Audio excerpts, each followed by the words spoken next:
fé não é um dos compartimentos da vida cristã. Ela é a vida cristã.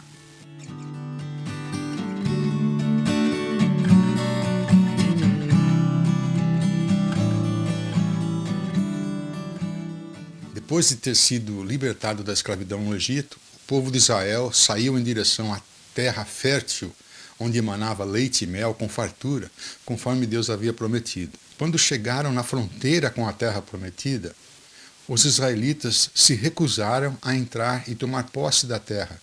Eles foram informados da presença de várias outras nações inimigas que tinham exércitos poderosos que estavam habitando a terra.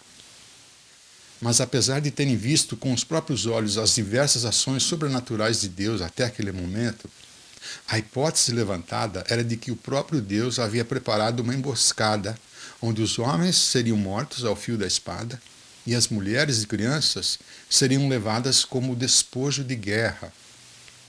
Agora, conforme o apóstolo Paulo afirmou numa de suas cartas aos cristãos que viviam em Corinto, este episódio da história de Israel ficou registrado para servir como exemplo às gerações futuras. Portanto, se refere a nós hoje. Então eu tenho procurado ressaltar algumas atitudes tomadas pelos israelitas naquela circunstância que literalmente acenderam a ira de Deus, nos informa o texto. Nossas atitudes são expressões das convicções e valores que adotamos para a nossa vida. E no caso dos israelitas, eles demonstraram que, no mínimo, possuíam uma fé em Deus que estava sofrendo de anemia profunda. E aos olhos de Deus, a conduta dos israelitas era uma clara evidência de que eles haviam rejeitado a sua promessa. Eles haviam feito descaso de Deus. E a disciplina que Deus aplicou foi, sem dúvida, uma das mais severas de que temos registro nas Escrituras. De acordo com Números 14, nenhum dos que viram a minha glória e os sinais miraculosos que realizei no Egito e no deserto, e me puseram à prova e me desobedeceram, nenhum deles chegará a ver a terra que prometi como juramento aos seus antepassados. Ninguém que me tratou com desprezo haverá. Nenhum de vocês entrará na terra que jurei dar-lhes para a sua habitação, exceto Calebe e Josué. Mas quanto aos seus filhos, sobre os quais vocês disseram que seriam tomados como despojo de guerra, eu os farei entrar para desfrutarem da terra que vocês rejeitaram. Começamos então considerando a atitude da murmuração contra Deus, reclamações e queixas por estarem insatisfeitos com a provisão de Deus. A queixa não era por estarem passando fome ou desnutridos, mas sim pela falta de variedade no menu das refeições diárias. Portanto, ao invés de expressarem atitude de gratidão a Deus por Ele estar suprindo todas as suas necessidades, eles escolheram a murmuração, que os levou a sentirem saudade da vida no Egito.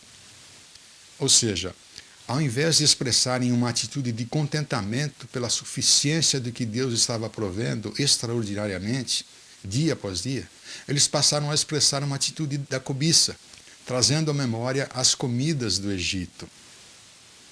E no encontro da semana passada, consideramos a consequência trágica dos israelitas terem se deixado dominar pela atitude da desconfiança, isto é, de duvidar que Deus realmente iria cumprir o que havia prometido, em termos de vencer os exércitos que estavam habitando na terra prometida, e de como aquela desconfiança fez brotar o desespero no coração das pessoas, a tal ponto que de desejarem regressar para o Egito e continuarem a ser escravos.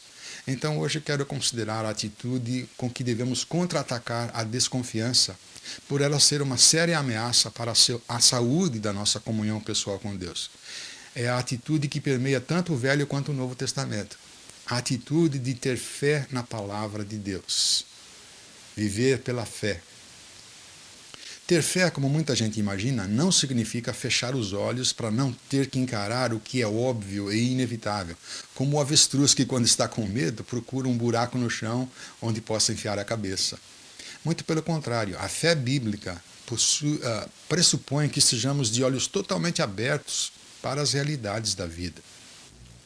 Ter fé não é um tipo de terapia ou recurso que se usa para escapar da realidade, mas sim uma decisão de acreditar na fidelidade de Deus, no poder e habilidade que Deus possui para cumprir as suas promessas, de tal forma que venhamos a desfrutar dos benefícios de estarmos vivendo na terra fértil e não num deserto, espiritualmente falando. Ter fé também não é eu fazer uma declaração positiva, do tipo, ó, fica firme porque no final vai dar tudo certo. Quem pensa desse modo irá enfrentar muitas desilusões na vida. A fé ensinada nas Escrituras se refere a uma confiança ativa na fidelidade de Deus. É uma confiança fundamentada, enraizada num Deus real, Deus de verdade, que tem nos dado provas incontestáveis da sua existência por meio da criação. Ninguém precisa ler a Bíblia para saber que Deus existe. A existência do mundo e das nossas vidas são evidências palpáveis, visíveis, mais do que suficientes para fazer que todo ser humano não tenha desculpa alguma para ser ignorante da existência de Deus. A gente se lembra lá da carta aos Romanos.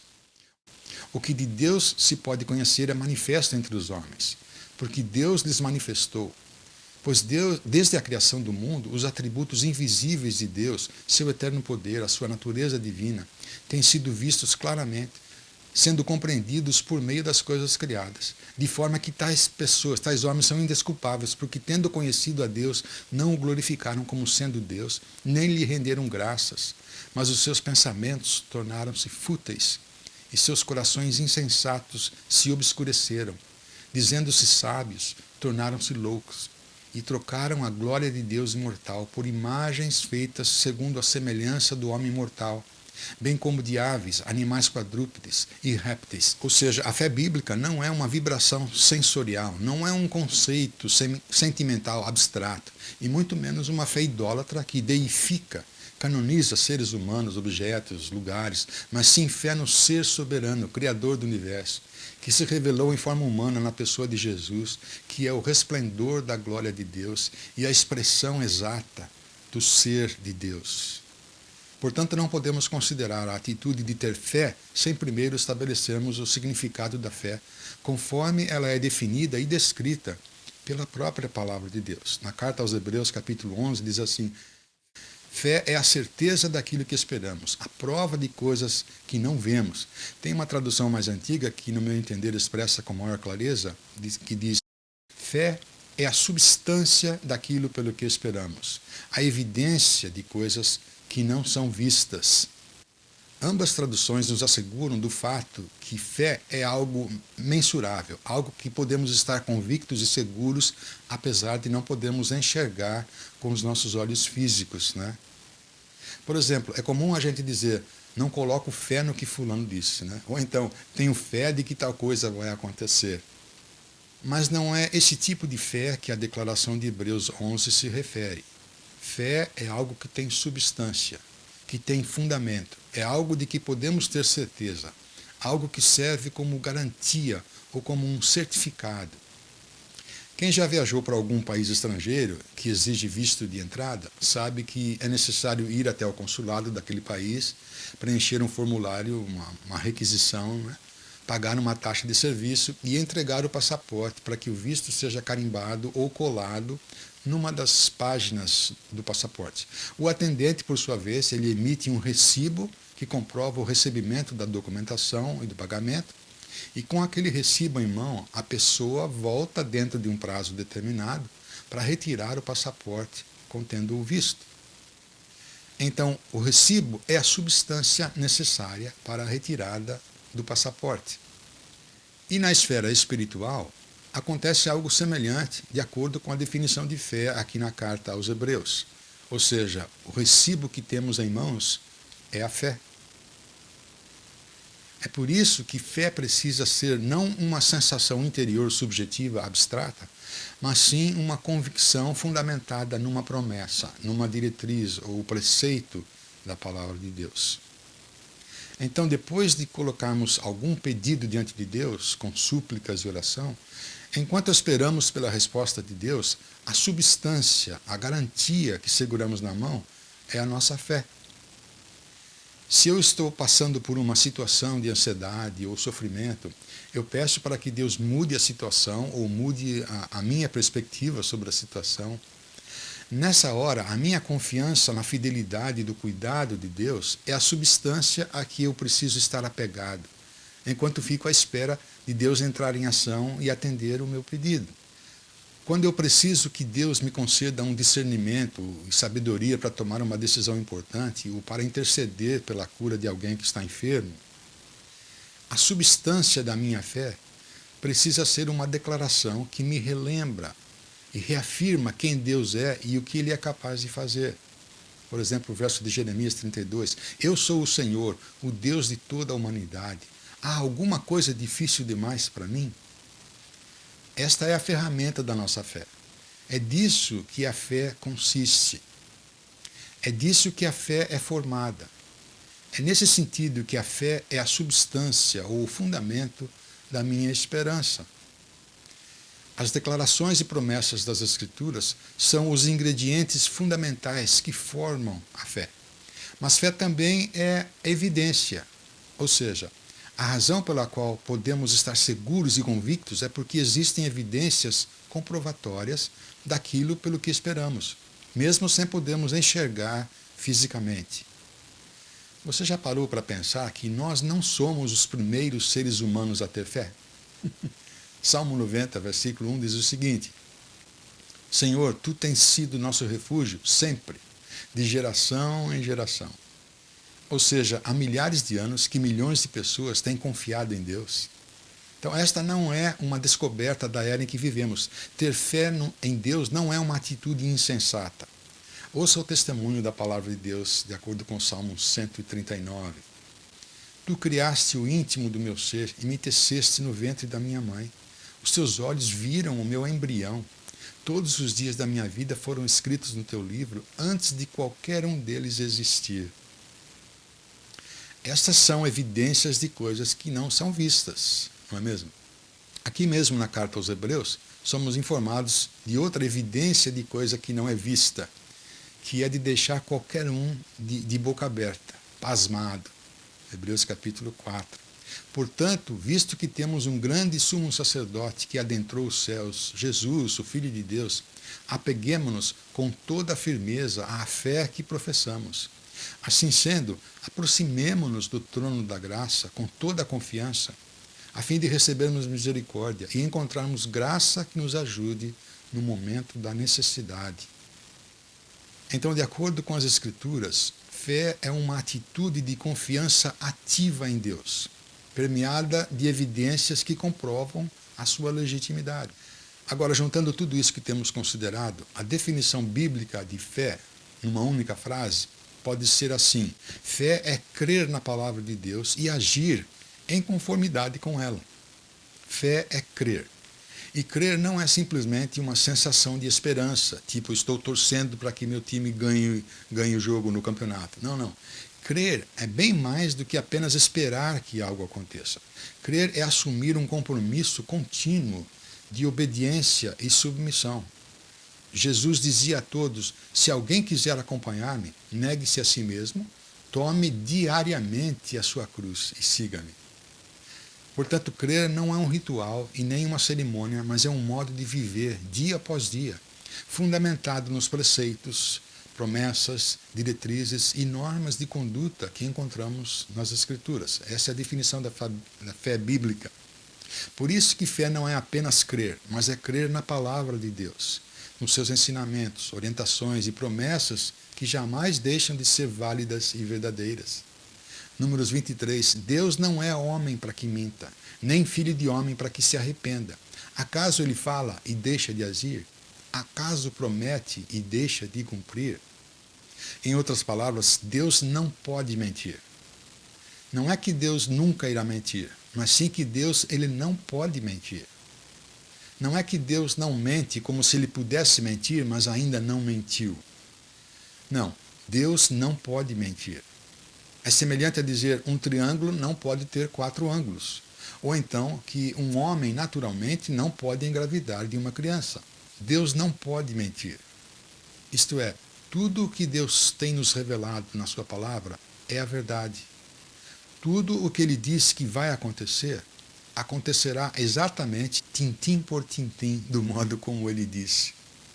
Portanto, a decisão mais sensata e sábia que podemos fazer na vida é crer em Deus, confiar na sabedoria, na soberania de Deus e agir de acordo com o que a sua palavra diz, independentemente de como estamos nos sentindo. Então, quando a palavra de Deus nos diz, como na carta de Paulo aos Filipenses, capítulo 4, não andem ansiosos por coisa alguma, mas em tudo, pela oração e súplicas, e com ação de graças, apresentem seus pedidos a Deus, e a paz de Deus, que excede todo o entendimento, guardará os seus corações e as suas mentes em Cristo Jesus. Ou seja, assim que a ansiedade brota em nosso coração, o que é que nós devemos fazer? Lançar a ansiedade sobre Deus, passar a bola para Deus, descansar na promessa de que Ele irá tomar as devidas providências na hora apropriada. Mas se ao invés de lançarmos sobre Deus o que está causando a ansiedade, nós passarmos a fazer aquilo que nós achamos que precisa ser feito, estaremos agindo como alguém que não crê na palavra de Deus. O capítulo 11 de Hebreus é provavelmente o trecho das Escrituras que mais enfatiza a proeminência da fé, isto é, seu grau de relevância, apresentando uma longa lista de pessoas que tiveram experiências extraordinárias por meio da fé, por estarem vivendo pela fé em Deus. Pela fé, Abel ofereceu um sacrifício superior. Pela fé, Noé construiu uma arca sem nunca ter visto chuva. Pela fé, Abraão partiu sem saber para onde estava indo. A expressão pela fé, ou mediante a fé, aparece 23 vezes nesse capítulo 11 de Hebreus, nos relembrando dessas pessoas. Isso significa que tudo o que Deus concede ao seu povo vem pelo funil da fé. Uma vez que Deus consegue pegar a nossa atenção, nos concedendo o perdão dos nossos pecados por meio de Jesus, a partir daí, as bênçãos de Deus começam a ficar disponíveis e a permear a nossa vida, à medida em que exercitamos a fé. Podemos confirmar isso no relato de Mateus, quando Jesus curou um homem leproso, Mateus capítulo 8. Um leproso, aproximando-se, adorou-o de joelhos e disse: Senhor, se quiseres, podes purificar-me. Jesus tocou nele e disse: Eu quero, seja purificado. Imediatamente ele foi purificado da lepra. Eu sei e confio que o Senhor pode fazer isso. Só é necessário que o Senhor queira, ele estava dizendo, né? E além de tantos outros exemplos de expressão de fé, Mateus também registrou que quando Jesus andou pela região da Galileia, ele não realizou muitos milagres por causa da falta de fé das pessoas. Com isso estou querendo dizer que há exemplos de atitudes que evidenciam fé em Deus e sua palavra, espalhados por todo o Novo Testamento. Ou seja, a fé não é um dos compartimentos da vida cristã. Ela é a vida cristã. A nossa fé em Deus e sua palavra não é uma das disciplinas da vida cristã, como, por exemplo, oração, louvor, generosidade, misericórdia, domínio próprio, etc. Não é uma parte da vida cristã. A fé é o fundamento da vida cristã por completo. Fé é crer na palavra de Deus e agir, ter uma conduta em conformidade com ela. E agora alguém pode estar pensando, mas o apóstolo Paulo não pensava bem assim, porque ele afirmou que o amor é a coisa mais importante, né? 1 Coríntios 13. Assim permanecem agora estes três, a fé, a esperança e o amor. O maior deles, porém, é o amor. Será que Paulo não deve ter recebido o e-mail? Quando se leva em consideração o contexto em que Paulo fez essa afirmação, fica muito claro que ele estava se referindo ao fator de maior relevância na esfera horizontal da nossa vida, em termos de mutualidade, de relacionamentos uns com os outros, isto é, em se tratando do nosso relacionamento com as pessoas ao nosso redor. O amor, com sua habilidade de aceitação, acolhimento e cuidado, ele precisa estar antes da fé e da esperança. Era isso que estava sendo enfatizado por Paulo. Mas é a respeito do nosso relacionamento com Deus, vertical, que a fé é o que deve estar no topo da lista. Primeira carta de João 4. Se alguém afirmar, eu amo a Deus, mas odiar o seu irmão, é mentiroso. Isto implica que o nosso amor pelas pessoas deve ser consequência ou fruto do relacionamento com Deus.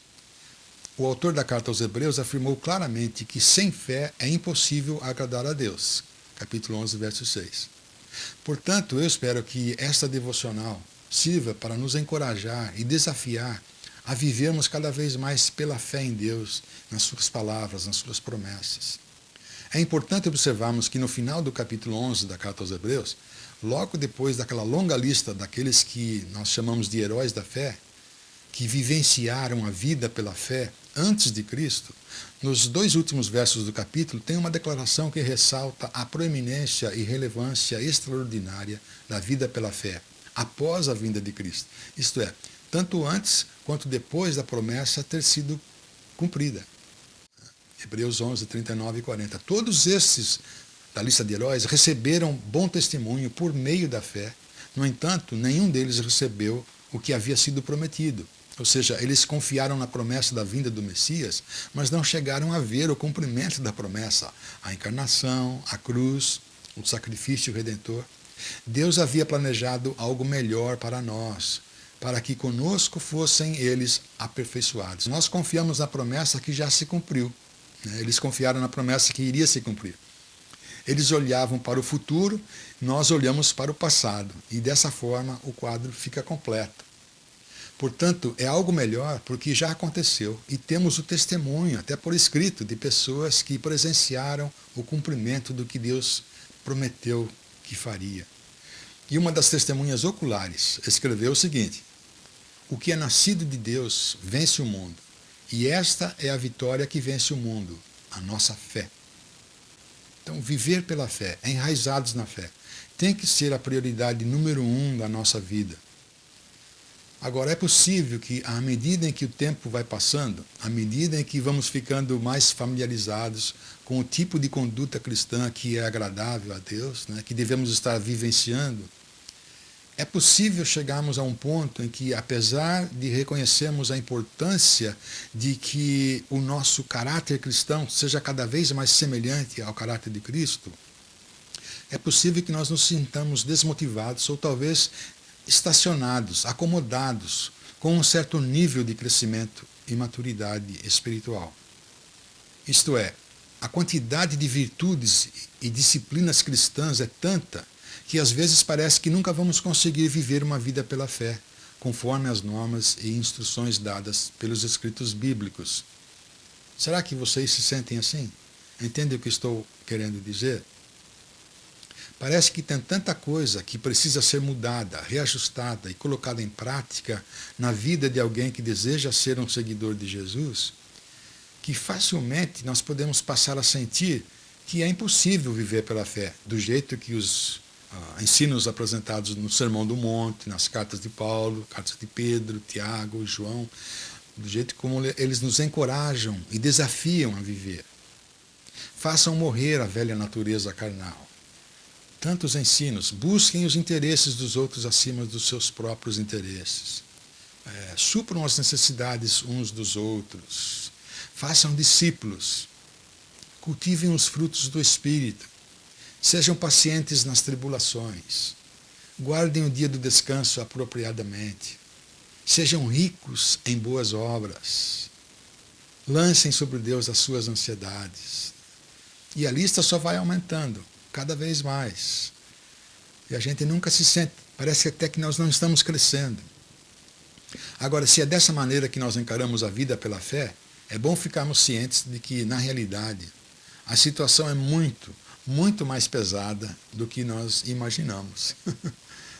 Por exemplo, se juntarmos o capítulo 4 de Efésios e o capítulo 12 de Romanos, só nesses 2 capítulos tem uma lista de 41 mandamentos ou responsabilidades da vida pela fé, da vida cristã, do tipo: vençam o mal com o bem, vivam em paz uns com os outros, sejam hospitaleiros, regozijem-se na esperança, perseverem na oração, abençoem os que te amaldiçoam, etc. 41 mandamentos, só nesses 2 capítulos. Só nas 13 cartas de Paulo estão alistados cerca de 430 imperativos, mandamentos. Se a gente levar em conta as demais cartas de outros escritores, vamos adicionar mais 128 mandamentos. Se levarmos em conta os 4 evangelhos, Mateus, Marcos, Lucas e João, temos mais 1022 imperativos.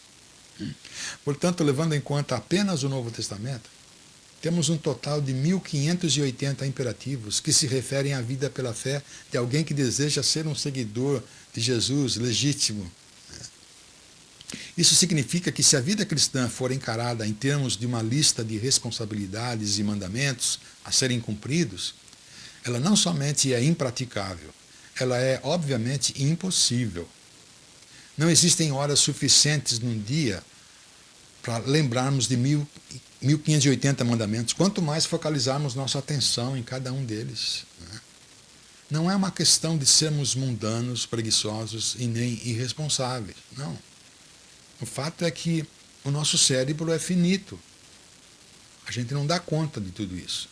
Mas então qual é a solução? Eu quero terminar fazendo 3 observações. Presumindo que a nossa vida já está mergulhada em Cristo, né? Na justiça de Cristo, isto é, já fomos reconciliados com Deus e assim adotados para a família de Deus. Já fomos feitos herdeiros de Deus com Cristo. Já fomos perdoados e declarados justos, isentos de condenação diante de Deus por meio de Jesus Cristo.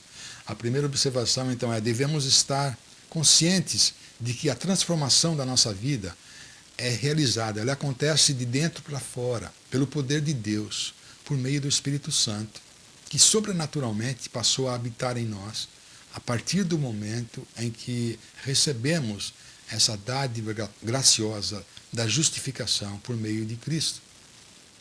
Isso significa que o processo de transformação do nosso ser interior é consequência do ministério do Espírito Santo, renovando a nossa mente e nos concedendo discernimento para que venhamos a fazer escolhas e tomar decisões que eventualmente nos levam a experimentar a boa, agradável e perfeita vontade de Deus para a nossa vida. Ou seja, muitos frutos da nossa nova vida em Cristo, da vida pela fé, crescem naturalmente por sermos ramos ligados à videira verdadeira, conforme a figura de linguagem que o Senhor Jesus usou, conforme João 15.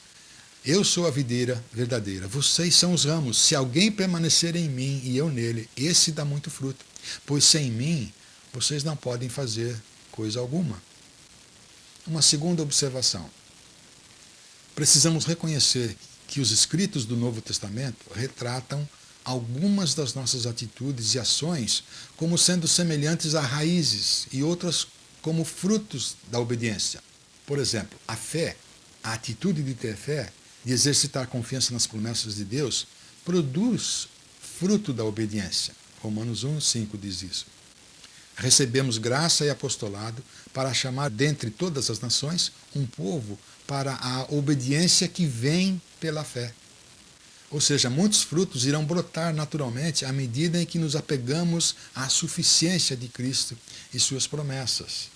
Outra coisa, a esperança, por exemplo, faz brotar frutos de alegria, consolo e encorajamento. Isaías 40:31 diz: aqueles que esperam no Senhor renovam as suas forças, voam bem alto como águias, correm e não ficam exaustos, andam e não se cansam.